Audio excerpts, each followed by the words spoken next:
Hello everyone, this is Umesh Shabbir. और दोस्तों, जितनी आपकी पर्सनैलिटी बड़ी होती जाती है, जितना आपको फेम मिलता जाता है या आप सक्सेसफुल होते जाते हैं ज़िंदगी में, उतने ही लोग आपके अगेंस्ट हो ही जाते हैं। और ये एक्यूरेट पता चलता है बाबर आज़म की कहानी से कि वो बंदा जो कि पिछले कुछ अरसे से खुद को बहुत अच्छे से प्रूव कर रहा है, बट फिर भी कोई ना कोई उठता है, उसके बारे में बोलना शुरू कर देता है। अभी जब उसने पहला मैच नहीं खेला तो जहाँ पर बहुत सारे लोग जो कि सपोर्टर हैं बाबर आज़म के, वो कह रहे थे कि उसके साथ गलत किया गया, उसको चांस नहीं दिया गया और पाकिस्तान ने इसी चक्कर में मैच भी हार लिया है, सिर्फ इस चक्कर में कि बाबर आज़म को हमने सुपरस्टार नहीं बनने देना। वहीं पर आपको पता है कि बहुत सारे लोगों ने इनके ऊपर ब्लेम लगाया कि ये पिच देखकर ही डर गए थे और इन्होंने कहा कि मैंने मैच नहीं खेलना, आप किसी यंगस्टर को चांस दे दें।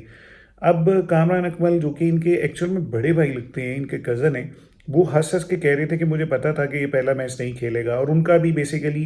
तंज़ करने का मकसद यही था कि पहले मैच की जो पिच देखी उसने, उसको देख के वो डर गया था। जहाँ पर लोग कहते हैं कि आपका कज़न है, बहुत बड़ा स्टार है, वो सिर्फ़ उन्हीं कंडीशंस में खेलता है जहाँ पर ईज़ी कंडीशंस हों, ताकि वो स्कोर मार ले और वो कहे कि जनाब मैं बहुत बड़ा सुपरस्टार हूँ। जबकि हम लोग, यानी कि वो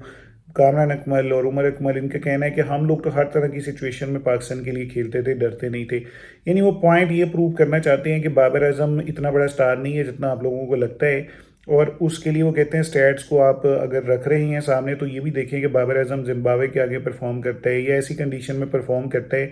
जहाँ पर बहुत ईज़ी ओवरऑल सिचुएशन हो। अगर उसको थोड़ा-सा भी ऐसा टफ सिचुएशन मिले ना, तो उसने विराट कोहली की तरह कभी अच्छे चेज़ किए हैं, ना ही वो कोई ऐसा स्कोर कर सकता है, ना ही वो कोई ऐसा मार्का मार सकता है, जिससे पाकिस्तान का कोई फ़ायदा हो।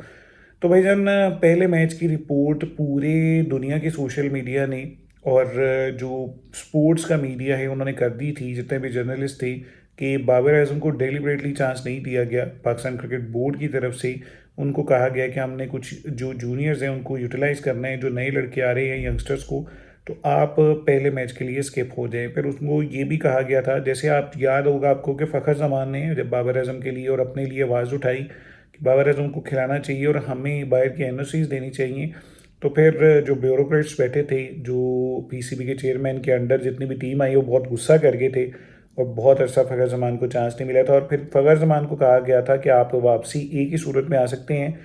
अगर आप ये कहेंगे कि इनकी वजह से मैं बाहर नहीं था या इन्होंने मुझे आउट साइडलाइन नहीं किया था, कि मुझे कुछ अपनी पर्सनल प्रॉब्लम थी जिसकी वजह से मैं नहीं आ रहा था,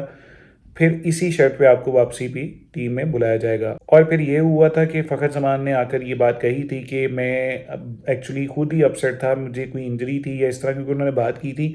इसी तरह बाबर आज़म को कह दिया गया कि आपने किसी भी जगह पर जाकर ये नहीं कहना कि आपको हमने डेलिबरेटली चांस नहीं दिया, आपकी वजह से वैसे ही कोई ना कोई कंट्रोवर्सी बन जाती है, लोग हमें बुरा भला कहना शुरू कर देते हैं, तो ये यंगस्टर्स का हक बनता है कि उनको चांस मिले। तो यंगस्टर्स को अगर अगर आपने फैसिलिटेट करना है तो भाई उन लोगों को साइड पे करें ना, जो कि परफॉर्मर नहीं है। आप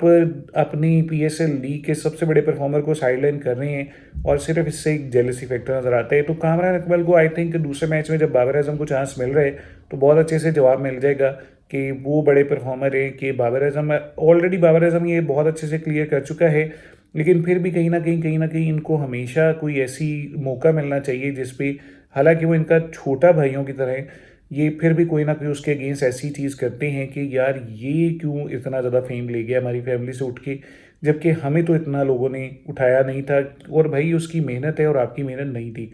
सिंपली जो डिफरेंस है वो ये है। अभी के लिए मुझे दीजिए इजाज़त, अगली वीडियो में आपसे मुलाकात होगी, तब तक के लिए गुड बाय।